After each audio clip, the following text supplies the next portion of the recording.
Hello, adventurer. It's good to see you. You have made it to the morning grind. Welcome, welcome. It's the live stream at the beginning of the Geekverse, where we talk about all types of topics in geekdom, gaming, and fantasy, with an emphasis on being constructive and creating the things that we want to exist in the world. It's all on the grind, Sizemore. Can't be too fine, can't be too coarse.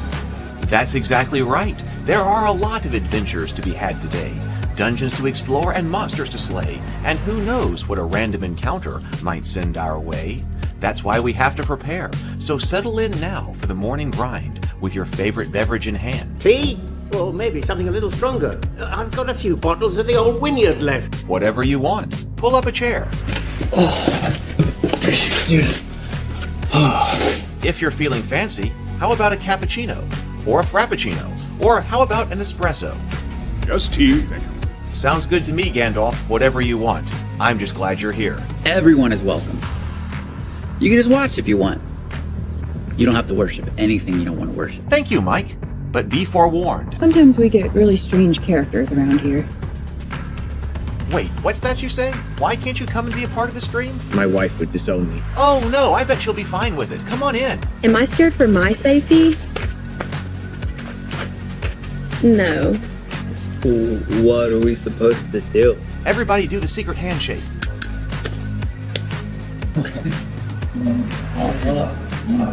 Secret cultist handshake. Oh, now do wizards who love each other. This, my friend, is a science. I still don't have gills, but it's fine. It's all on the grind, son. Can't be too fine, can't be too coarse. Dude, this would be a sick place to bring the band. Indeed it would be, Dave. It really would. I'm seeing more people coming in. Welcome. Glad to have you here. Oh, look, here's someone new. Is this the cultist meetup? Yes it is. Come to hang out? Please accept me.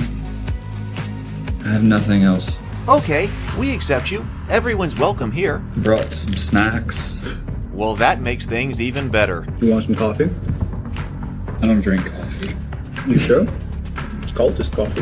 What makes it cultist coffee? I'm a cultist and I'm drinking it. Oh. Then I'll have some. What exactly is going on here? I'm seeing more people coming in. Welcome. It's so great to have you. Oh, and look, here comes another stranger. Can we help you? Yes, fellow cultists. I could really use some food. Oh yeah? Welcome. We have donuts. Oh, it's me. I'm glad I'm here. I'm sure you have a few questions for me, though. What's your name? Who do you work for? What god do you worship? Great questions, Rob.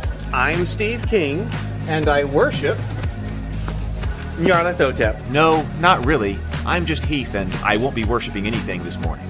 But I will be your host. Welcome to the office. We're going to have a great time. I've got my coffee ready, because now it's time for the morning grind. If you could become a fish, that would be amazing. Then I could command you with my mental fish powers. I don't think the audio's working.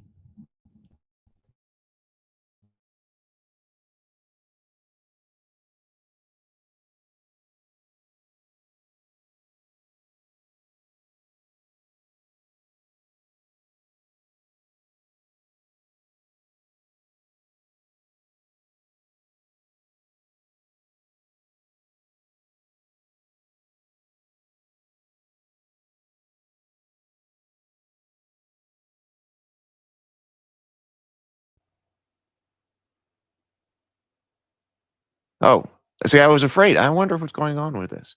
So, hello, everybody. Good morning. I think we got it right now. Testing. Yeah, okay. Sounds like we're right now. Still don't know why sometimes it's not picking up the microphone when I'm starting. But anyway, good morning, everybody. Good morning. It is good to see you this morning. I have had a series of late nights, and I got up this morning and I watched Arcane. I was going to try to start Arcane last night, but I didn't quite get to it. But I watched this morning. So I've had a few late nights. I went out with a friend last night, or no, 2 nights ago. I don't generally go and hang out at bars in person, but did last Friday night. Went out to a bar with a good friend of mine. talked about all kinds of things, including Arcane. We're there for about 5 hours, almost till midnight. So it was a great time. So now I'm getting back in the swing of things. So we got Jason here. Good morning. We've got Better with Bacon. Good morning. Micah. Now, everybody watched? Have people been watching Arcane? I decided to do it this morning rather than after the stream. Better with Bacon says that he is going to do a stream with Sable, the Titter Pig Rancher, here this evening. So we'll put a link to that in the the Ravenkeep Table Talk channel, because I am eager to know what people had to say about it.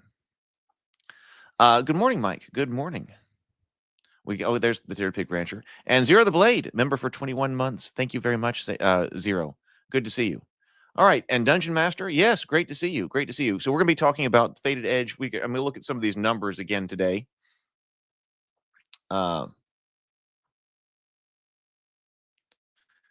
New style? Well, you're talking about okay, all right. So, well, let's see. While Zero the Blade says, I was kind of wondering what people's general sense of the situation was. Doug had written to me on text message last night and said, that he had lots of notes and wow. Maybe, so I was like, oh, okay, so wow. I mean, that can be a lot of things for text. Wow, I've got a lot of notes. So Zero the Blade says, while Arcane answered some questions, the MMO better answered the new questions, which I don't know anything about. I don't know anything about the lore or the video games or anything like that. All I know is what I watched. And when I came into it, I was wondering if I had been overly critical in the last table talk that we did about it.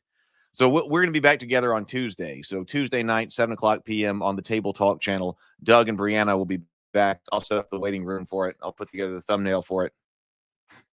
So we'll talk about that on Tuesday night. But Doug ended up, I saw him in the coffee shop this morning. I was sitting there watching Arcane. I forgot that I was sitting in the coffee shop. And then all of a sudden, Doug's voice starts talking. The Titter Pig Rancher says, I have many unkind things to say about Arcane Season 2. So I watched, I said, maybe I've been too critical. And so I'm trying to watch Season 3 with kind of a fresh, or Act 3 with kind of a fresh eye. And I was like, I think I'll just not be overly analytical and I will just watch.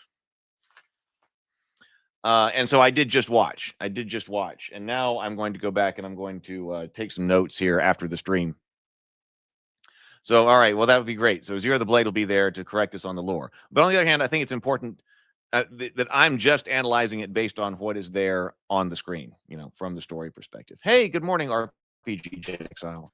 We're having, this is great to see everybody. It's a really casual stream this morning. I just got out of the shower. Like I said, 2 late nights watching the show, then just got out of the shower and said, all right, we got to get going here. Yeah, I have some kind things to say about it. Or actually talking about, I guess that's addressed to the Titter Pig Rancher. Any kind things to say about it? Is it worth a watch at least? Oh, this is interesting. Micah says, I had 3 predictions for the end of Arcane, which came true based on the first and second acts of Season 2. Other guesses were minor that came true, but more from others that gave their reasons. I was glad. A few things that I said, I hope it goes in this way, did. So I guess that was good, but there were so many other things that I would never have guessed that with the style of show that Arcane is, that we were going to end up with what we ended up with as a finale. Yeah, I don't see myself returning to the second season, especially if I had somebody else to watch with. Hey, who didn't know?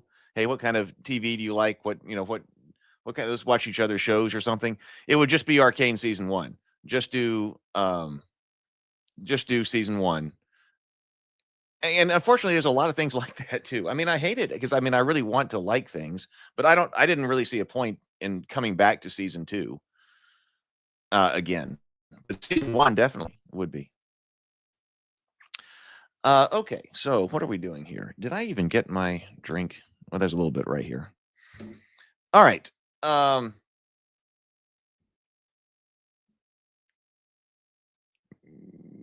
Yeah.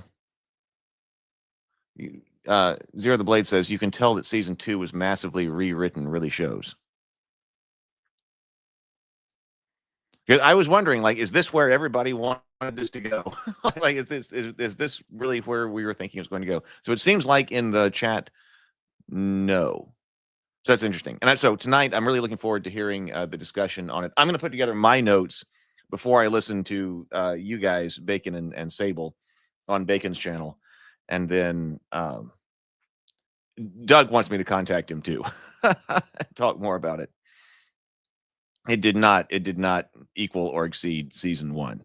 So it's difficult to catch lightning in a jar twice, I guess. Okay, so let's do a breathe and sip right here, and we will talk about some dice numbers. All right, so let's go. Let's breathe and sip.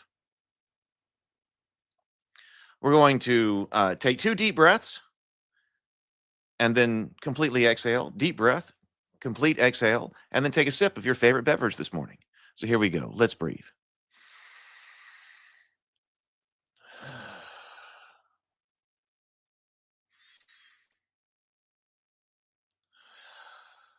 And sip.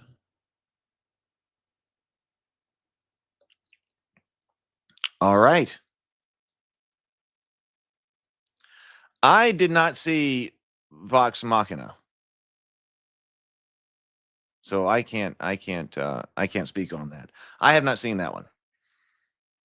Yeah, there was a lot of times when I still think I didn't understand what was going on, and I was wondering, like, man, am I just completely missing something? Am I really just completely unable to sit here and watch the show and understand what's going on?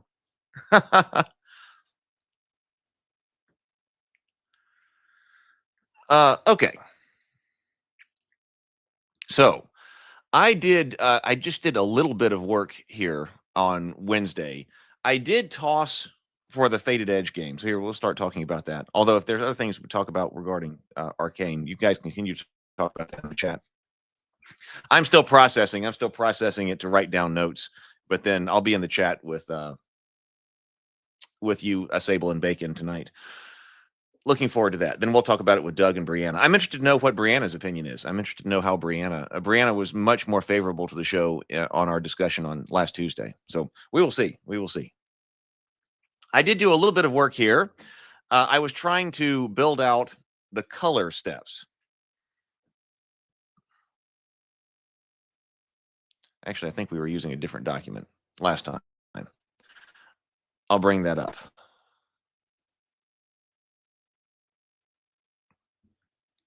Ah, yes. Okay.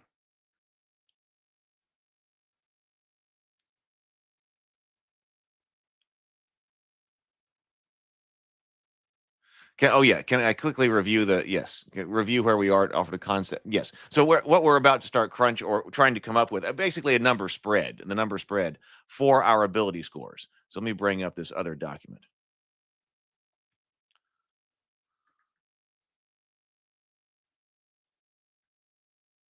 So last time we had talked about our ideas for the number spread on what's going to be on a die. And here we are. So it was something like this. So this would be average ability, floor of 7. For someone who has average ability in an ability score.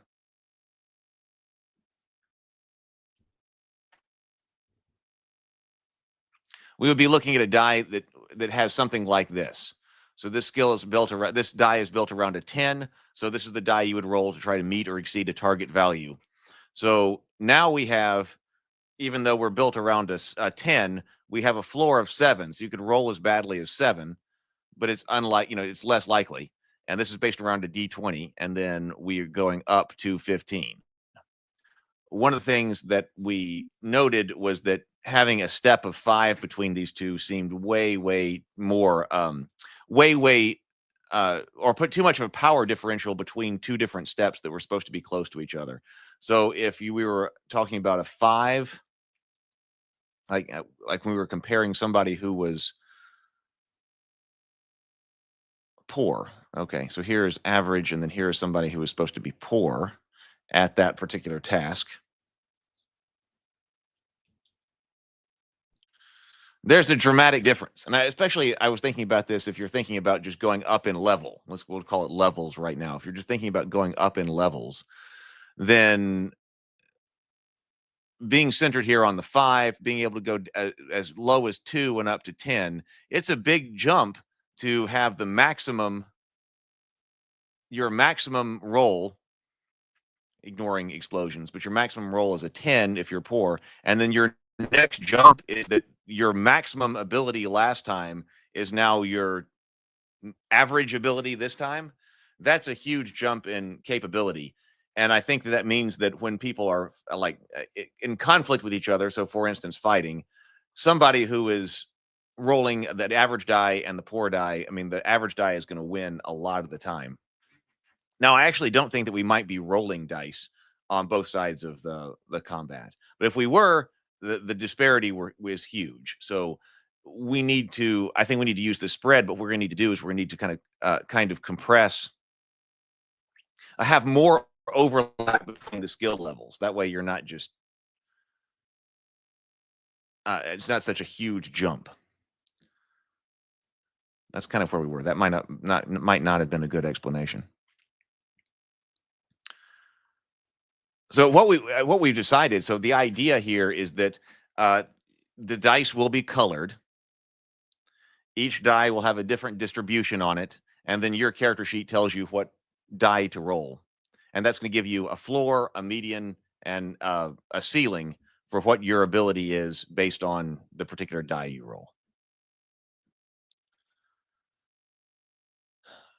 And so I asked, so we had this as the different levels of abilities when we left off, and this was a while ago. We said that each ability is going to get a rating, and there aren't very many ratings, aren't very many abilities, but that we had them, I forgot about impaired, but 10 different levels. And we were thinking that this right here would be their floor at that time. But I said, okay, you can be impaired, deficient, average, good, gifted, extraordinary, truly exceptional, incredible, godlike, and God.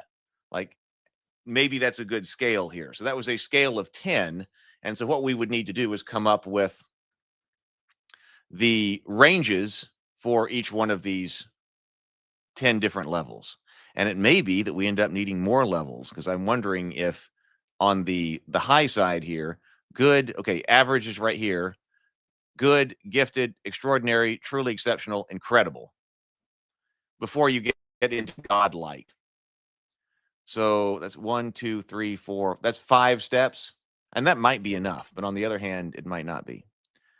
Mike says, I think I got you for the most part. Basically, you have a DC number to meet or beat, and the dice are skill level with floors and ceilings to them.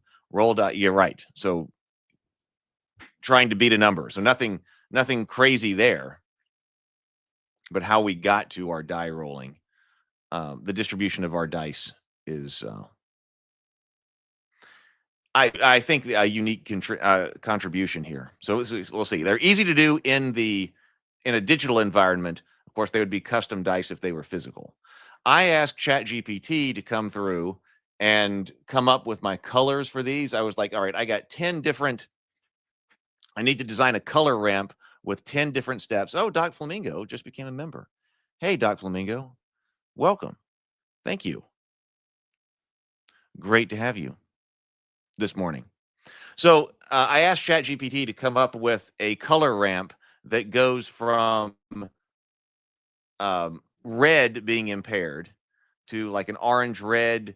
We're going to go through green to blue. And I said, up here, we need to start having metallic colors. And then we would end on a white, like a pearl white die for God.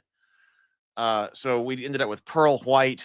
And they get, please generate, I ask it to please generate the BGD,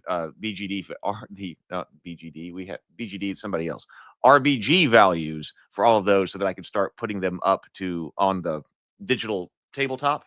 And so I got there. And I have them sitting there, but that does mean that like this would be white. So God is going to be white die. That makes God like gold. because I got the particular hex values because I told it I want them to be far distant as possible in color space. Silver, bronze, and I think you're up here at something like a, now you're into the blues. This up here is the red, orange, and actually it gave me like a yellow green for average.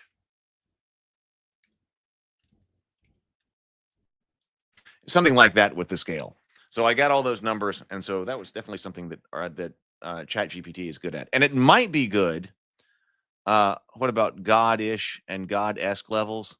See, I was kind of wondering if all of the metallics needed to be something that's God-like. Like, where is Hercules? And that's also one of our design considerations, is that I wanted to be able to tell a lot of different stories with this. And so how do you handle God or God-like people? And maybe you have another one that goes up to like, over God or something. There may be, when we talked about needing to collapse the distance between these more human levels, we might need to expand the distribution here at the top, because God-like, I was thinking about somebody who is God-like being like Hercules. But also, I think it's important to note from the design consideration, I don't think I have to exactly describe all of these levels, that they can be relative to your game. I guess I'm not trying to give something that is a definitive description of what gifted or extraordinary or truly exceptional is, other than in the context of this game.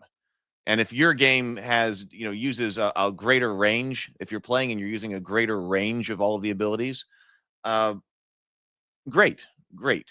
So I'm expecting each kind of game, world to be self-contained in the way that's using these, and that you're not necessarily supposed to compare them across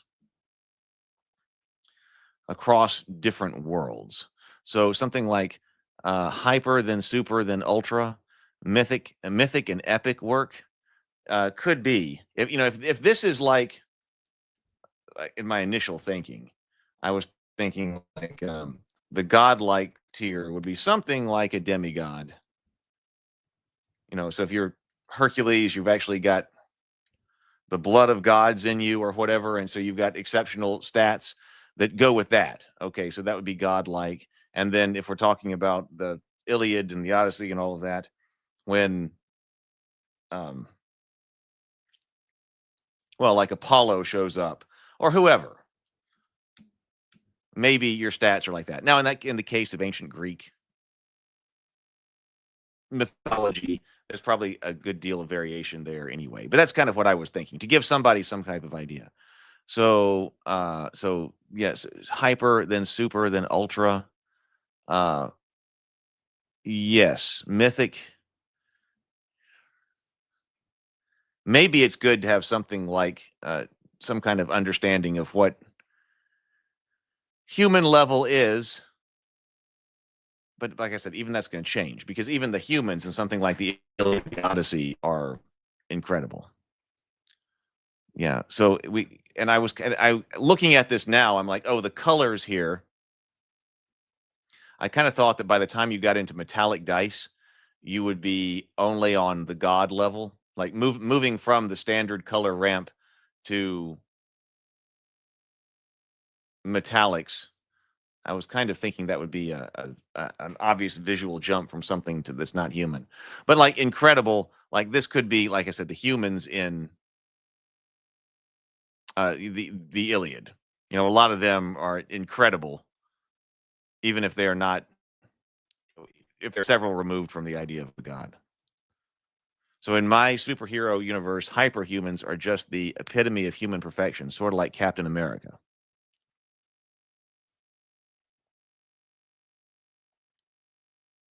Yeah, I think so. I think that's what you do. You give mythological and literary characters examples of various levels to give people an idea of what each represents.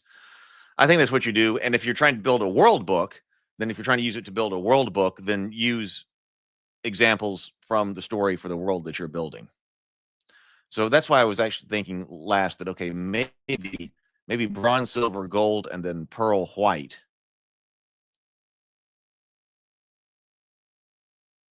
Because that's why you could go something like, over God.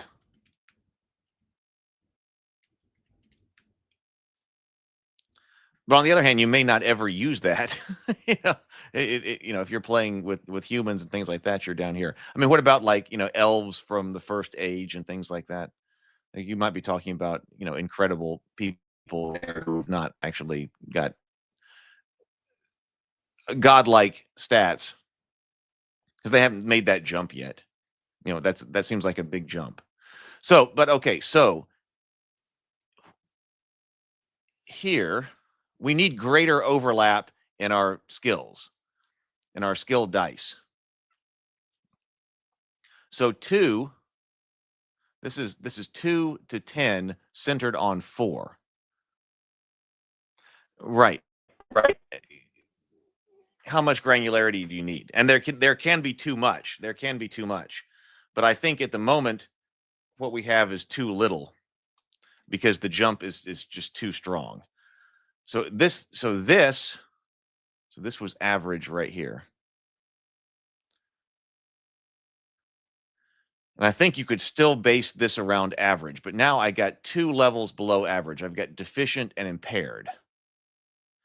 And so it actually kind of makes more sense to me.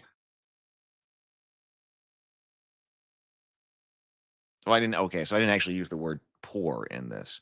I used average, deficient, and impaired.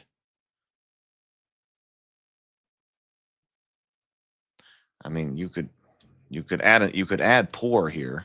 Poor kind of mirrors good on the other side. Average, poor, deficient, and impaired, depending on the level of granularity you need on the downside of average. And your average characters, your player heroes might not even be using that. I mean, I would expect them to be average, and then probably interesting that if they have poor, like poor stat or something like that, because the wizard and strength or things like that. So you can see situations where your standard characters would be poor, but probably your characters, especially for like, well, I won't say that. But your characters could possibly be, starting here and going up as you progress. So like when I look at the combination of or the overlap between having a floor of 7, more likely to be centered kind of on a 10 up to 15, and we say, okay, that's average.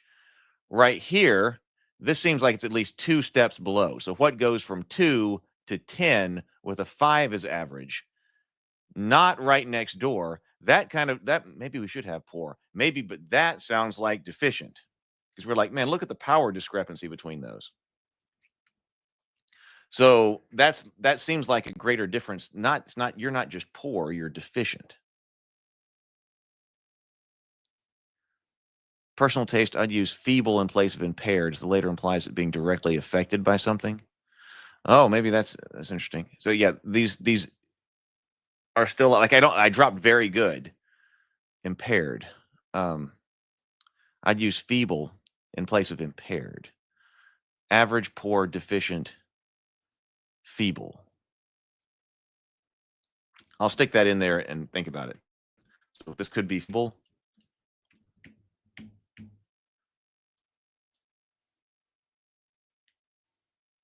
And also, of course, there should be a way to not have an ability. Like you could just be NA on an ability if you truly cannot use it to affect the world. Because these are ratings for your ability to affect the world with some statistic. So if you're trying to affect the world, bring about some kind of change because you're trying to create take an action with strength, well, are you feeble, poor in strength, good in strength, gifted, extraordinary? That's it. So I see why we need to crunch some numbers. How different do the dice need to be to make meaningful difference? It needs to be a meaningful difference between levels, but it doesn't need to be overwhelming. And I think at the moment we had overwhelming. So that's going to take some play testing here at the moment. But like if we still say that this is, once I get it built out, so we'll be able to get a feel of it once it's played. But it seems like We got the idea, but our numbers aren't right. And this might be something that ChatGPT could do. So if we say that this distribution is deficient,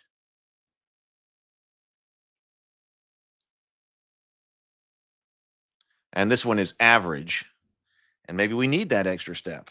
Oh, I'm gonna have to tell it to recalculate my color spread.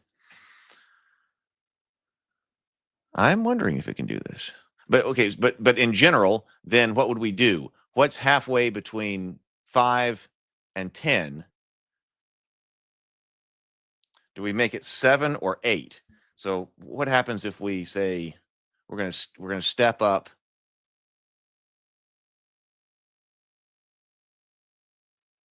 What if we stepped all of this up by 3?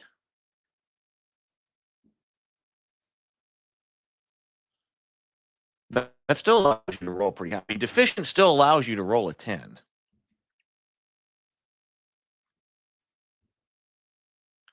If we stepped all this up by 3, it would be 5, 6, 6, 7, 7, 7. So we are going to be using some more arbitrary numbers here. Average is I was centering around 10 because that's often kind of expected. Did we go up by 3? 5, oh, yeah, 8. And then, so that would be 9, 9, 9, 8, 8.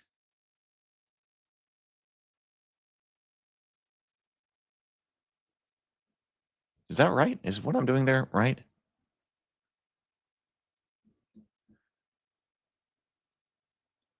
Going up by 3. So the 5s should be 8s.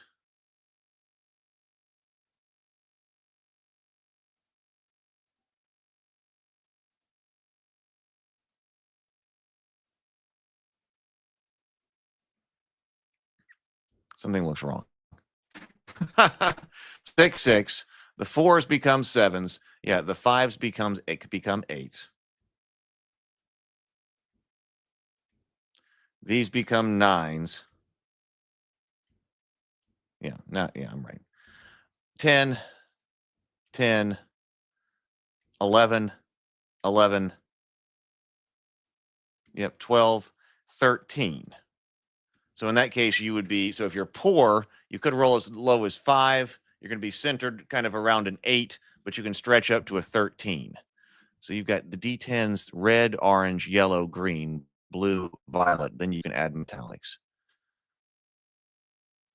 Copper, silver, gold, platinum, white. Right. I like that. I like that. I don't know if I had violet in there, but maybe there should be. I liked the idea that it gave me like a sky blue right before you enter the metallics. And I kind of like that because, okay, reaching for the sky, you're at the sky. What's the next thing? Then you enter like the godlike realm. And then you go up. And I kind of think that probably maybe we do need, some additional expansion over there on the godlike realm, because it seems like there could be a lot of stories that are told where you're starting out, especially as a starting character. You are really good. You're Gilgamesh. Right.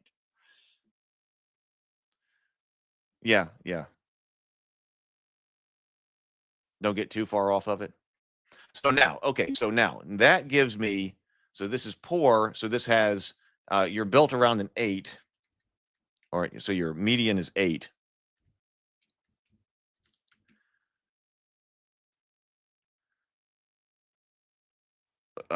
Floor of 4.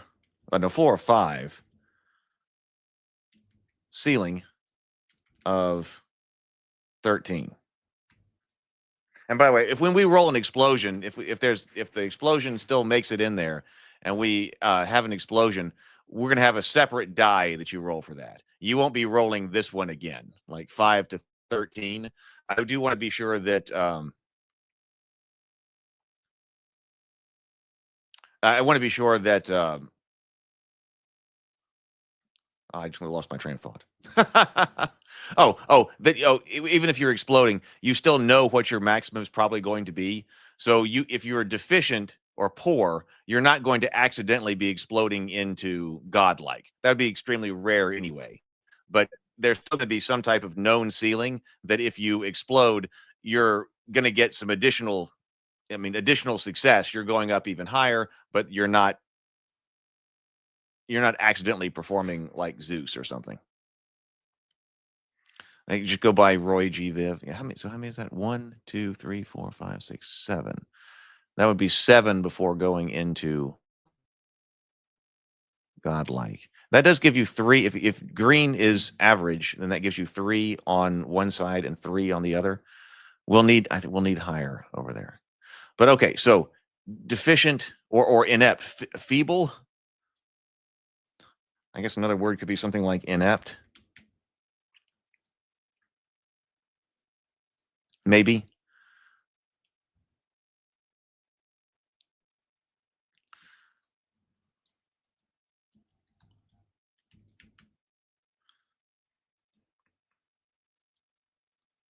Well, I don't want to use unskilled, because skills are going to be a separate thing. So you can be skilled separately. So like over here, we were using this. So your skill level, untrained, your ability assumes you're basically working untrained. But then you will have some type of proficiency level in some skills, and I'm thinking it's a relatively small number of skills that you're going to have. Like, how many skills do you have in 5th edition? Maybe something like that. And by the way, you're not going to have a list of things. It's not going to tell you that they're not checked. Oh, here's all the stuff that I can't do. Not really. But here we've got familiar, trained. We had the ranks here: familiar, which was just a little bit of a bonus when we were still just doing bonuses; trained, expert, mastery, and grand mastery. So that's something that's added on top of that. But now the skill levels are going to slide the die color up depending on what you use, depending on how skilled you are. So I had built out some of the DCs expecting, like, gods will often also be grand mastery. So we don't have to say all of the skill doesn't have to be in the ability, because if you're talking about Apollo, I guess in the Odyssey, he's probably, we could, but he's at least, like mastery or something, grand mastery using the bow. So he's got, godlike ability in dexterity if you're using dexterity to shoot, but he's also a grand master at the bow, let's say. Well, now, so that's going to shoot his skill way high. Actually, you know what? We've got to account for that. With these dice. I hadn't thought about that until this moment. Because if you're just adding numbers like that, it doesn't matter. But if we are sliding dice up, and you've got godlike strength, but then you are also a grand master in whatever relates to strength, you got to have, I hope that didn't end up being a problem. It could be. It works just fine as long as you're sliding around something with the, up and down. But if you are way high in your ability and you also have a way high skill, how many of these dice you're going to need? Always a problem. Note, potential problem here. Skills are added, or, skills cause you to use higher level dice.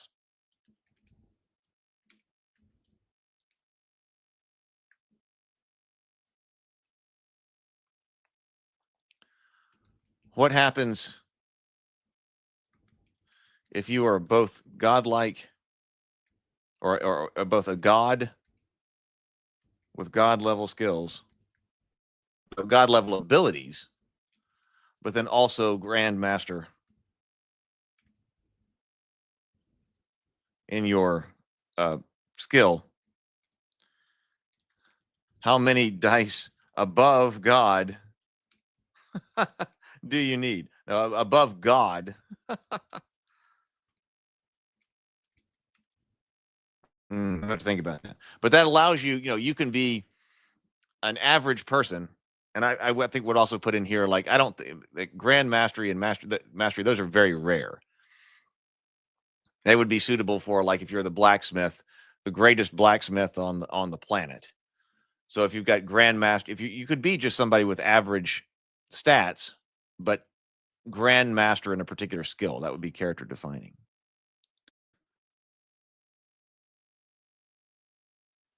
I was just going to suggest something similar. Oh no, Doc Flamingo says, do what the basic role playing does, average the relevant skill and stat.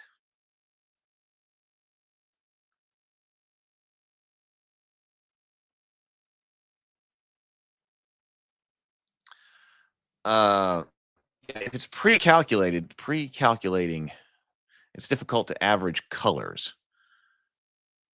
But if it's pre-calculated, that's fine. Yes. But I was definitely going with the way that I was going with the way that 5th edition is supposed to run it, or supposed to run, although it's kind of just in that sidebar, where if you are trained in warfare, if you're an expert in warfare, okay, ordinarily you're probably using that skill with whatever ability to coordinate armies and all of that. But if you come across a situation of where history and lore is important, but it happens to be history and lore about a battle, then you might know it because, hey, can't I apply my strategy skill to the lore check to see it? I don't really know if we'll have lore check, but can I apply that to the lore check to see if I would know about this battle? Oh yeah, makes sense. Okay, because as you're studying historic battles and all of that as part of your study, you probably encountered this one.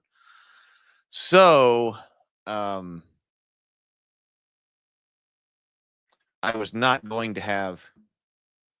wasn't tying skills directly to abilities, which allows you to use them on the fly. Why can't a skill die and an ability die just be a version of advantage and roll together? But they could be. They could be. You're talking about having another skill die, having a separate skill die? Originally, I think at some point I did have another die being rolled with us for skills. No, I didn't. I never did. In this is why this is a flat bonus. The skills always give you a flat bonus when we were just working with straight numbers. But now we're working with the dice. And so the equivalent of giving you a bonus over here in numbers is the equivalent of sliding your dice up. So if we were doing the jump by 5, which we are not doing anymore because we were just about to lower that, each one of these is jumping you up by 5. Yeah, Scenes by Omnic says, I need to watch the series from the beginning, jumping in now. It's large numbers, gods, and I'm lost. I'm sorry about that. Yes, this has been definitely a project. I mean, I need to make sure that like Mike was talking about, like, give the rundown about where we are.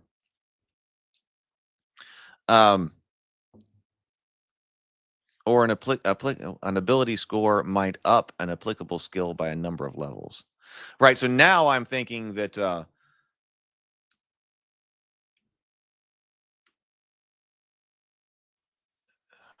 we've got these, but okay, archery. Skills are archery 1. That might be trained. I am trained in archery, if that's a skill. So now I'm going to go up 1 die whenever I look at my ability, and then I go up 1 die. Whereas archery 2, that might be expert, and that's going to give you go up 2 dice. That's elegant because it isn't requiring more dice. That's why I like it. Now that does leave the question about what happens when a godlike person also has grand mastery, but it may just be that there are extra dice for that. We'll just have to see. But they wouldn't be used all that often. Oh, and potentially never in your campaign if you're never dealing with grandmaster gods.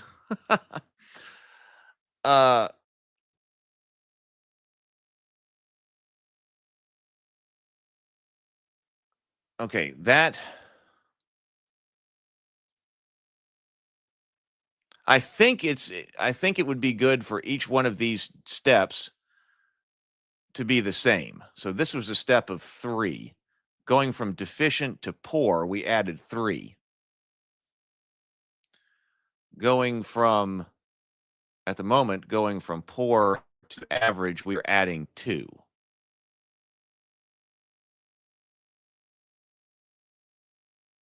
And I still do kind of like this as your average. People understand 10. 10 is often people understand the number 10. 10 is often used as a standard DC in games. So it might seem off if you say, okay, average is going to be 17 or something.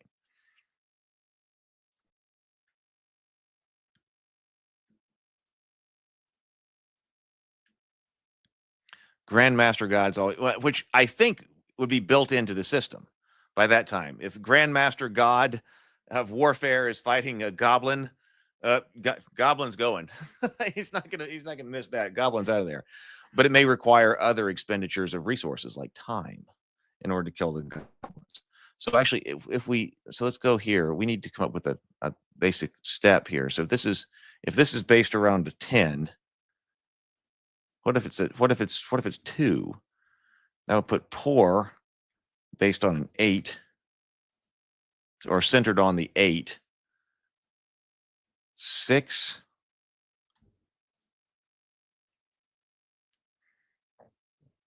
And 4.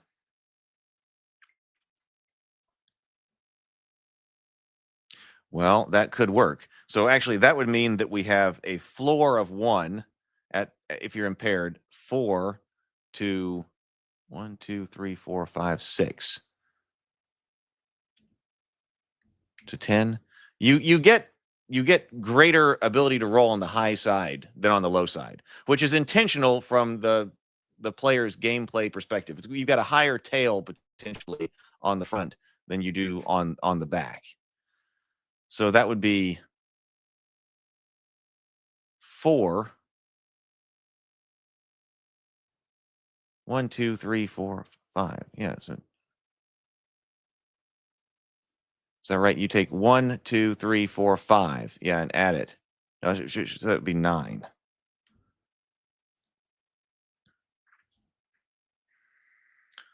Feeble would be floor 1, average of 4, and then ceiling of 9. I believe that's right. So then deficient you take the average and add 2 to it to make it the floor. Average 8.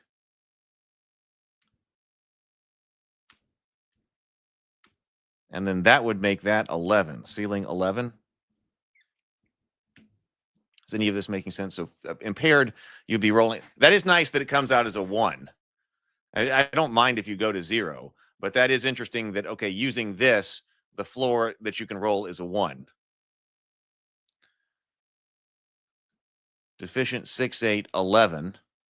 So now floor becomes 8. Average becomes 10. No.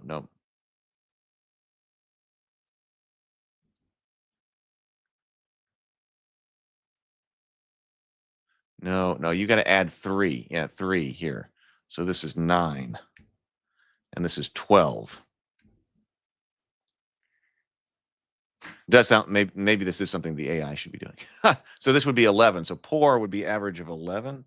Ooh, the numbers in a sense don't exactly matter. I was trying to build it around a 10 because average around a 10 because people like that. Have I messed myself up?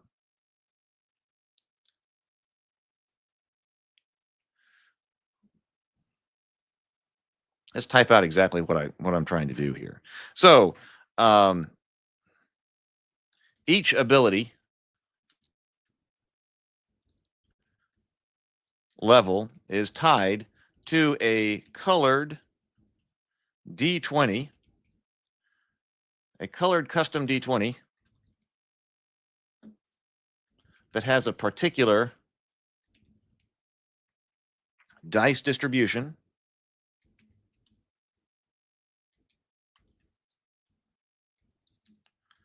giving it a well,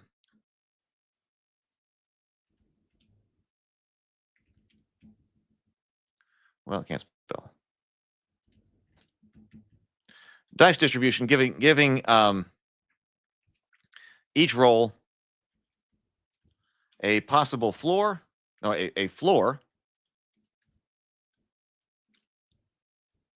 That's the minimum number.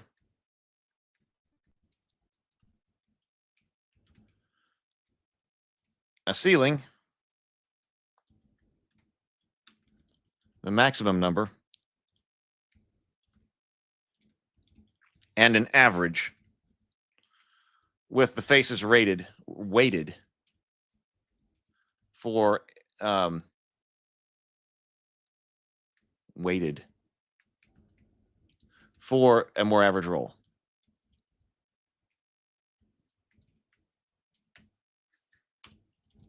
The highest value is duplicated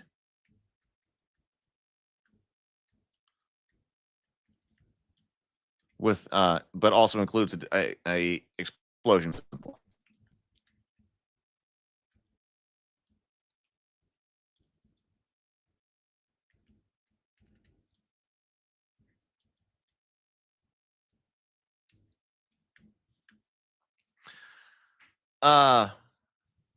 If you need a short word for dice distribution, you could use pattern. So Mike says, why not increment each by 3 or 4 levels? Level 1, 0, 3, 6. Level 2, 3, 6, 12. I think that's I think that's kind of what I'm trying to do. Because now what you just did right there with 0, 3 to 6, and then 6, 3, 6, 12 gives it the numbers overlap by 2/3. Now there's the distribution to deal with, but that means that a level 1 and level 2 person in competition do have an overlap of skills of 2/3, which I think is I think that's going to be about right.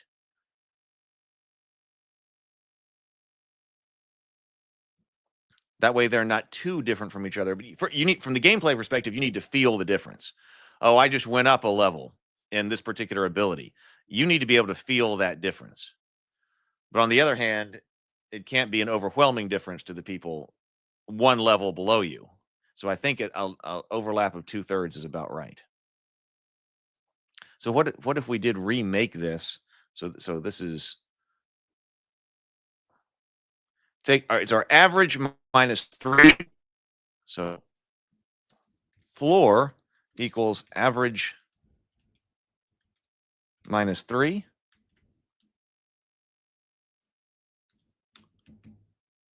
Ceiling is average plus 1, 2, 3, 4, 5. Average plus 5.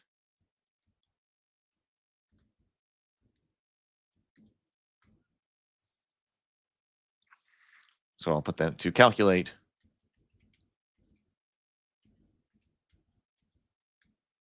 value of a die level. Use the average value.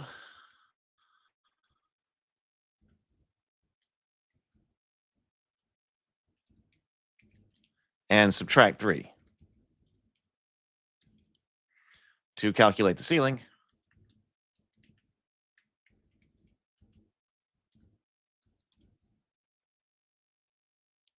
Take the average and add 5.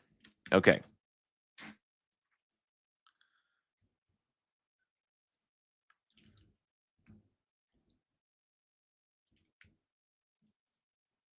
So so basically what we're doing here is creating a prompt. Take and add 5.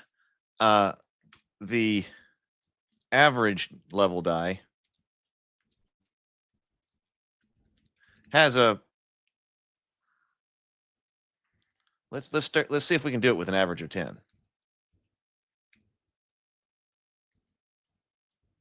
The average has an average value of 10.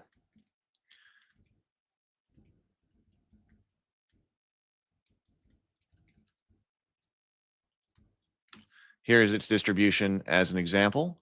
This is average ability.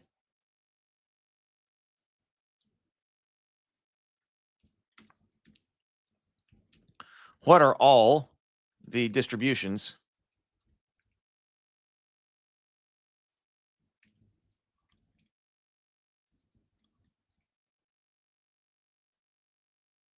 for the following level?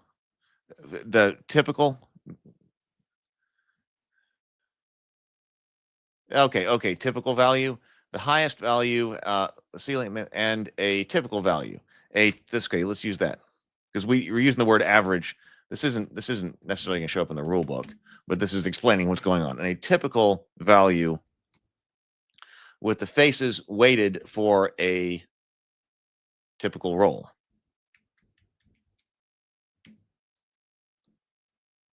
To calculate the floor value, use the typical value and subtract 3. To calculate the ceiling, take the typical and add 5. The average level die has a typical value of 10.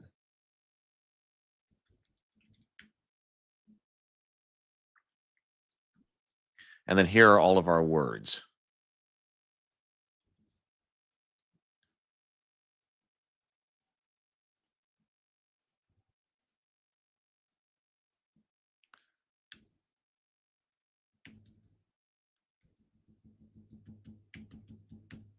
And I just need the words. I don't need all the ranks. Oh, but we do need to say each level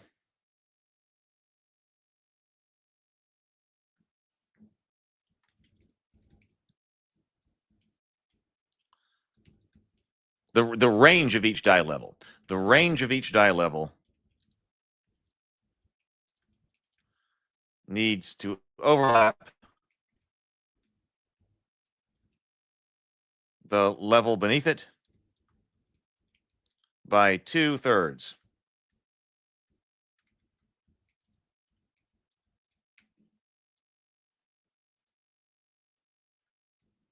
What are the dice distributions, dice ranges, and distributions for all 10 of the following ranks?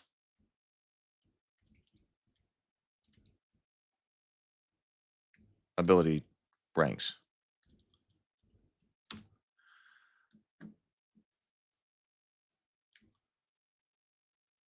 And right now, they are this.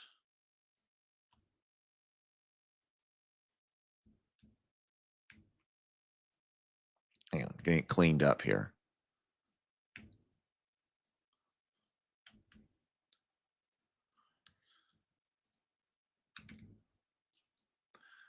All right. I wonder if we can get these generated. I was doing some calculations about alcohol content of a drink yesterday. Was that yesterday? Yeah, I think it was yesterday. I was asking one of the GPT models to solve it for me, and it did. It completely solved it for me. And I was like, no, wait a minute, I don't think that's right. Well, I went back and checked, and it was right. I was the one who had made the error.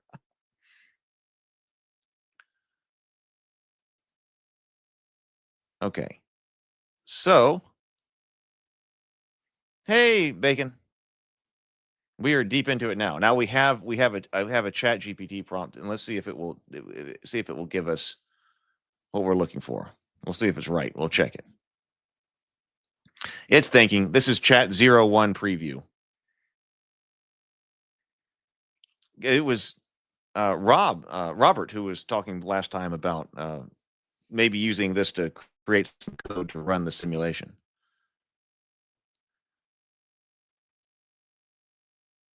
Mapping out typical values, it says.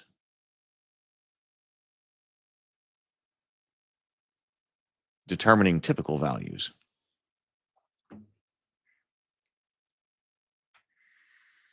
Adjusting the mighty rolls. Crafting uniformity.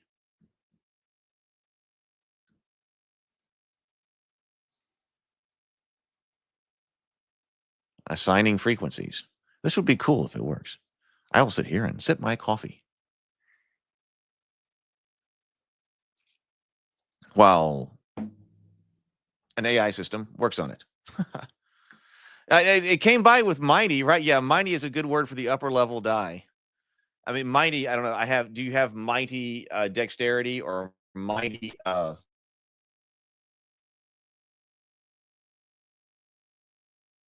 like intelligence? Okay, it's typing stuff up. Well, no, I did not. Have you told GPT that it's an expert in probability and statistics, specifically with regard to dice games, and also to show its thinking? You'll get the best results this way. I did not say that. I did not see that. I say that. Maybe I should have. But okay, I'm going to change over the screen here.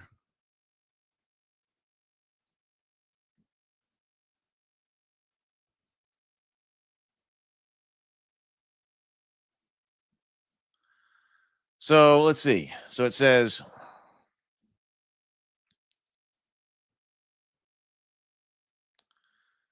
certainly, based on the information you provided, I've developed the die ranges and distributions for all 11 ability ranks.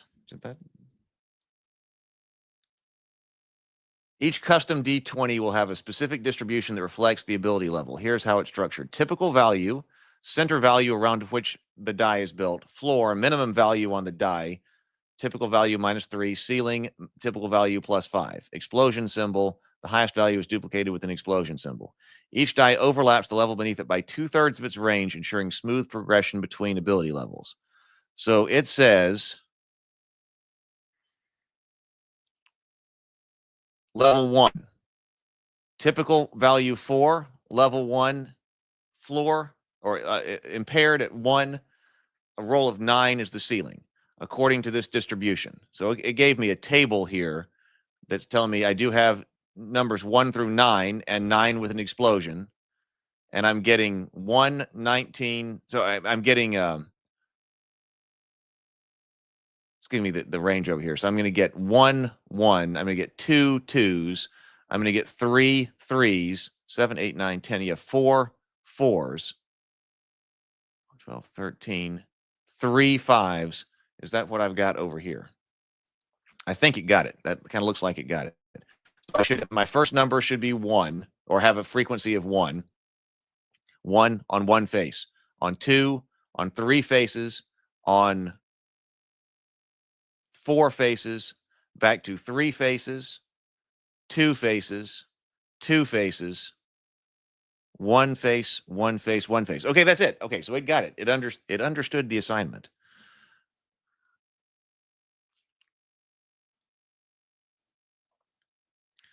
Then it says, okay, then it's going to send me to level 2, which is deficient. It's going to say that the typical value is then 6 with a floor of 3 and a ceiling of 11.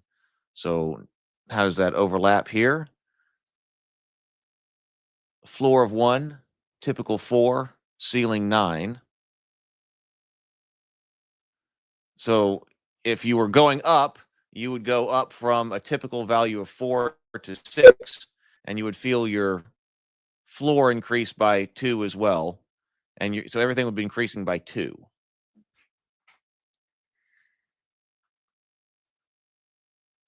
Sounds like you would, it feels like you would feel that. Seems like you would feel that without being too different. You're not beating up on the person below you. But by the time you go to poor, now your typical value is 8, your floor is 5, and your ceiling is 13. Now you're really going to feel that against somebody who is level 1 feeble or impaired, whatever we use, but the level 1, because the typical value being 4, you've now doubled it. Okay, I feel better about that and have a step in between those two. And this person's going to have a floor. Yeah, this person's going to have a floor that is above your typical value. So that's a feeble person versus a poor person with an intermediate step along the way. So how did it do average? 8. Well, that did it. That gave me it to 10. Floor of 7. So that, and ceiling of 15. So that preserved our average. And you're really going to feel it when an average person is up against a feeble person. As I think you should. As I think that you should. Then it goes up. Then it's going to 12. Floor of 9, ceiling 17. It is much easier to have it do this for you. That works. Gifted 14 up to a 19. Extraordinary 16 up to 21. Truly exceptional 18 to 23. Incredible 20 to 25. Okay, that's nice that 20 to 25 from typical range to ceiling becomes your is incredible. So that is a nice center around 10, saying that hey, average centers on a 10 and incredible centers on a 20. Doubling that. And then you move into God-like, which would be 22 to 27, and then God 25 to 29. 24 to 29. 24 to 29. It gives me the following notes. Increasing frequencies, the numbers increase in frequency up to the typical value. Decreasing frequencies after the typical value, frequencies decrease. Got it. Explosion symbol, the highest value is included twice, once normally and once with an explosion symbol. Overlap between levels. Each die range overlaps by the level beneath it by 2/3 of its range. 6 out of the 9 numbers. This ensures a smooth transition between ability levels. Each die has a total of 20 faces consistent with a standard D20. The distribution of numbers ensures that all faces are accounted for.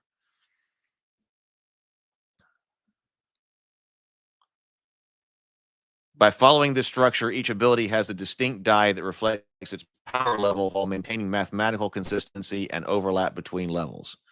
All right. Well, I think that seems pretty reasonable. So we might have just come up with our number distribution. Now, the thing that I think is that perhaps if incredible is kind of the top thing,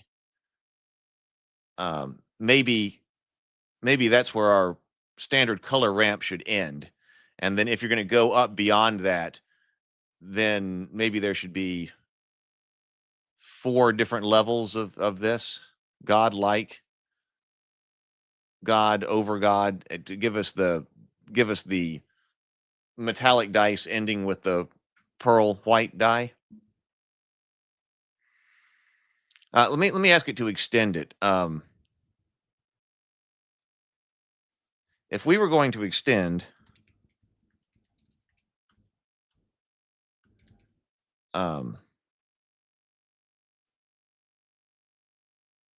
so that would be adding 2 more levels. Yeah, bronze, silver, gold, pearl. They're going to extend this to, well, that's 13 levels. To 13 levels, putting God at level 13.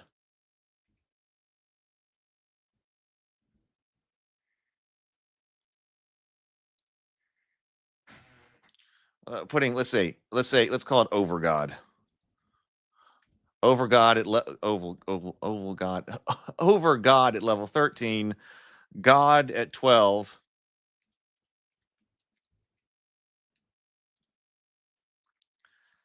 Near God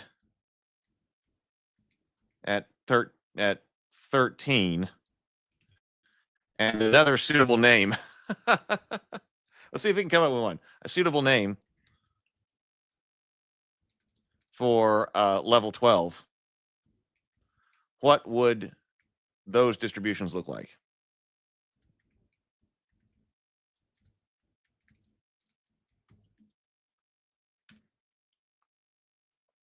Near God at 11. Oh, did I say it wrong?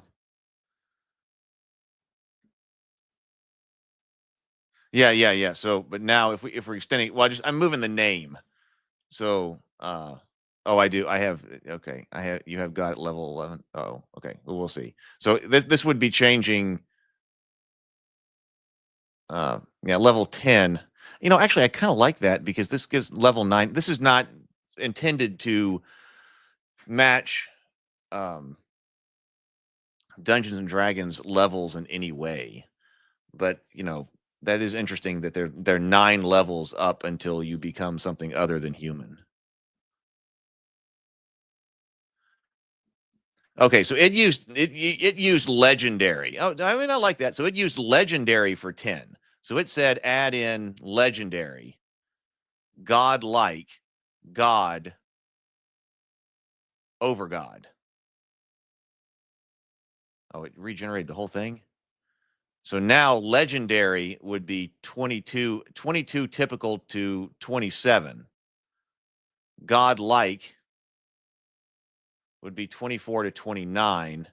And then God would be 26 to 31. Oh, and then over God would be 28 to 33. It could be, yeah. So, okay, it could be Titan or just Titanic. So I think might use the adjective. I don't like the term over God. What else could we use to indicate? Because, hey, there are some hierarchies among gods, right? Indicate the pinnacle of godliness.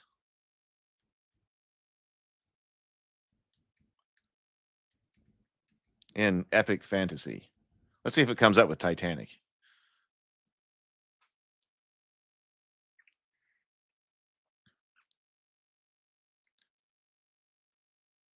But also, if there were one other level, then that would send it. Let's see. It says omnipotent, transcendent, supreme, deity, the absolute, infinite, eternal, primordial, cosmic, ascendant, Empyrean, almighty, paragon. It didn't come up with Titanic. DJ says the demiurge. Yeah, it could be. Titanic seems to. Did it rewrite all these?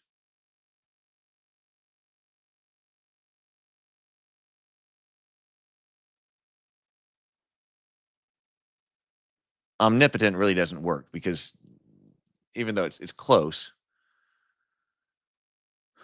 level 13 would be 28 to 33. Titanic, yeah, Titanic is a good one. Cosmic. I kind of like Titanic. I like having legendary in here. So legendary. This is still a lot of work. So if it went, so I agree that impaired isn't the right one. So feeble. Let's use feeble. Feeble, deficient, poor, average, good, gifted, extraordinary, truly exceptional, incredible, legendary. God, and then we go up from there to Titanic.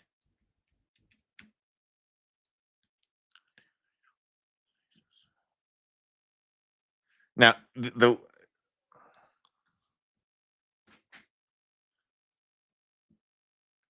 if I were going to add one more to put Titanic to, oh, I need to go back over here.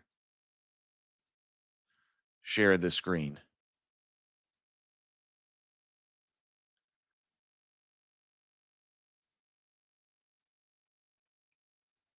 Thank you, Mike. And so Michael says nomenclature was the most hotly contested part of the software startup these days. Well, and so this, I mean, and I don't want to get overly caught up on this. If I were to add that one more, then I think it would make sense for mythic to be right here.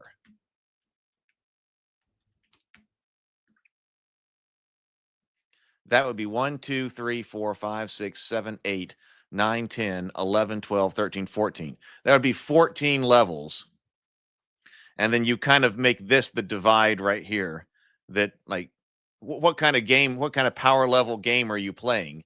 But the system needs to work at all the different levels, and it needs to work when you're if you are encountering somebody at a much higher level. That's going to tell you like that you don't need to roll. This is just happens when a God encounters the goblin. It's just not maybe wondrous or marvelous somewhere lower, not quite specifically divine, but powerful and more genre agnostic. I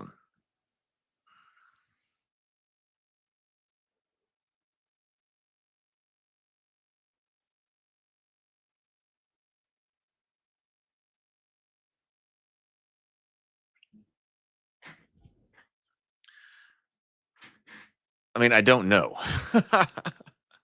So we're definitely focused on the high end here. And let's see, should it be gifted or should it be very good? Poor, good, very good, extraordinary. But anyway, so that's actually looking pretty good. And if it's going to calculate all of these different dice for me, I'll have it rerun the color ramps too.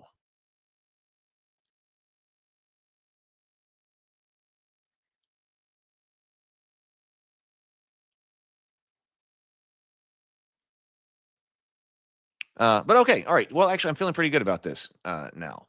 So, but yeah, but who knows where you're going to play? Because I mean, this rule system is intended to be agnostic, to be applied to a bunch of different worlds. So, how often are you going to be using these up here? I guess it just depends on what world you're playing in. You could be playing all down here. You could be playing in the middle. You could be playing up here or encountering things that are up there. So how often will they get used? I guess that's entirely world dependent.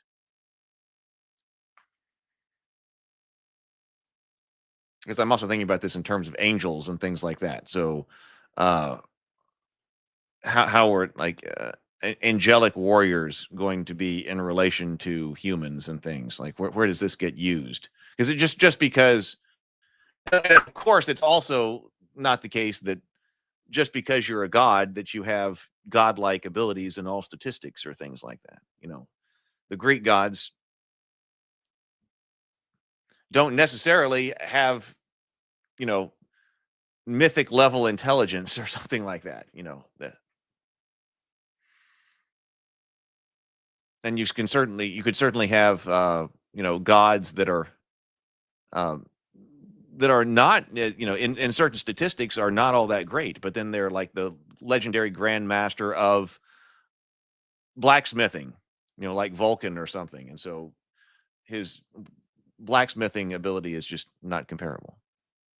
Michael says it's good for stimulating creative juices. It's not important until the end. Names are always finalized at the end. Yeah. I don't want to get too hung up on all of that, but it seems like this is now a good number of levels to have.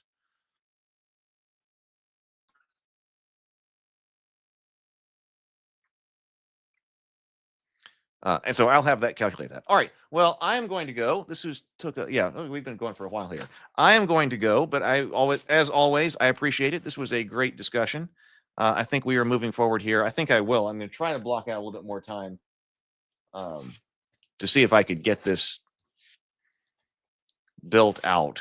Now we don't really have a system for doing. We have kind of a system for doing something, but we're not completely there yet. But this seems like something that should be instantiated in the tabletop system. All right. I will see you later. Oh, got the link up. Oh, James Bacon has the link up in Discord. Okay, absolutely. Everybody tonight. So I'll be there tonight, 8:00, right? Tonight, James Bacon's channel. We'll be talking Arcane. I'm going to take some Arcane notes. See you later. Bye, everybody.